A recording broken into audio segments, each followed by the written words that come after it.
How to take screenshot in Dell laptop. Hey everyone, welcome back to our channel. In today's video I'll guide you on how you can take screenshot in Dell laptop, so make sure to watch the video till the very end.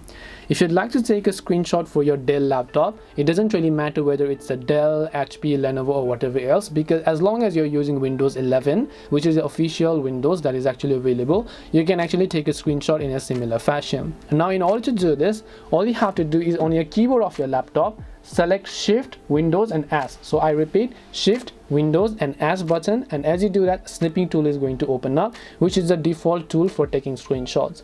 Now you can choose to drag the area region automatically and manually to take the screenshot for that particular region.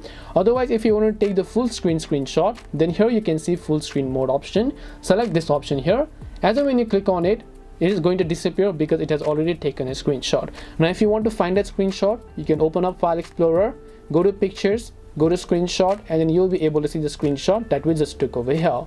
And this way you'll be able to basically take screenshot in Dell laptop. Hope this video was very helpful. If you have got any questions, feel free to leave them down. Thank you for watching and see you in the next video.